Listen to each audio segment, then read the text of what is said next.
When the cloud came out, they said this was the greatest thing since sliced bread. Crypto bros told us that they'll solve world peace and world hunger with crypto, and that, I don't know where that went. And now, of course, AI is going to change everything for everybody. I thought today I'll briefly do a reality check on AI, because I think, the hype levels are unprecedented, and hype and technology have always gone together. When the cloud came out, they said this was the greatest thing since sliced bread. 5 years back, when the crypto bros told us that they'll solve world peace and world hunger with crypto, and that, I don't know where that went. And now, of course, AI is going to change everything for everybody. So I think the hype cycle is reached unprecedented levels. But the reality is that we are facing challenges to build AI at scale and make it work for everyone. And I think the many public information on how products are getting delayed. It's taking much more time. It's much more complicated. Internal politics plays a part. So all the things that we know about institutions, individuals, egos, also applies to the world of AI. And therefore, to actually make this stuff work at scale and useful to everyone is turning out to be far more difficult than we thought. Now, there are the usual issues. How do you make the user experience seamless? What are the infrastructure we need? How do you govern these things? How do you manage the complexity? These are things that we have dealt with in every field, and we are dealing with them at AI at scale. Now, one of the key differences between previous tech revolutions or advances has been, for the first time, we intend to place trust in non-human intelligence for decision making. Now, we didn't do that earlier because earlier technology was deterministic, predictable. Now we are essentially expecting the machine to make decisions. And that's a huge leap of confidence, a huge leap of faith in the ability of technology to take us forward. We also know that we are far more forgiving of human error, but much less forgiving of machine error. To give an example, few 100,000 people die on the roads due to car accidents, and we take that as a given. But if one person is killed by an autonomous car, the provider of that has to go back to the drawing board for 2 years. In other words, because the bar we have of expectations of machines is at a different level than of human beings, this becomes actually very difficult when you try to adopt at scale. So adopting AI at scale is hard work, and will continue to be so. Now, it's even harder in the enterprise.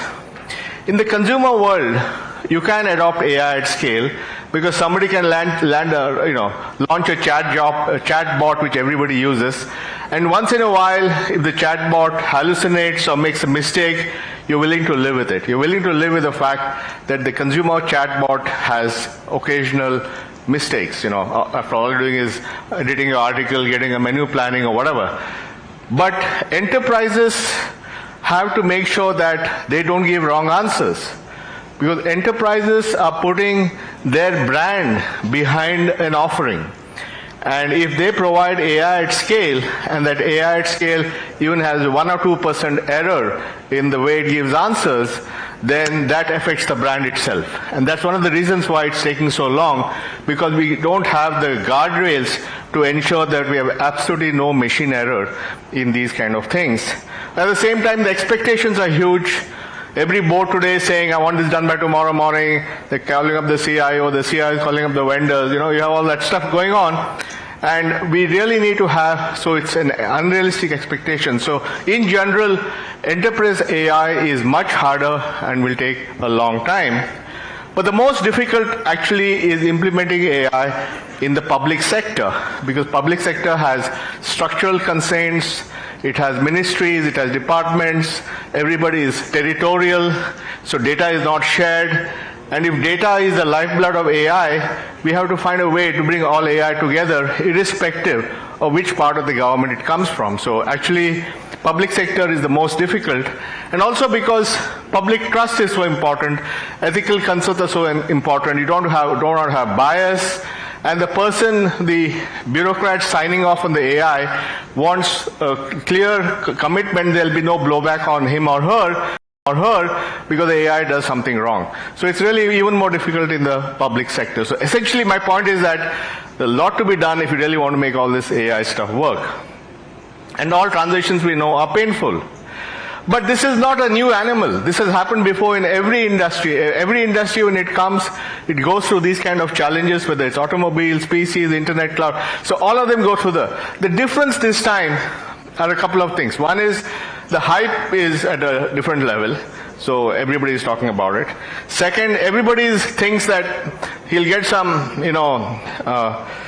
talking about AI, or delivering AI, or all that is going to give some pixie dust or something. So everybody is talking about AI. So the whole thing is much more hyperventilating, but fundamentally the challenges of implementation are the same like anywhere else. And we have to make sure habits change. We have to change the workflow in enterprises or in governments so that our AI is part of it.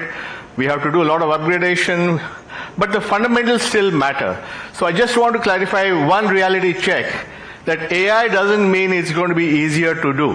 It's going to take the same effort, if not more effort, and because you're trusting the machine to give decisions, more responsibility to make sure that it works. And this is something which is much more complicated than we think.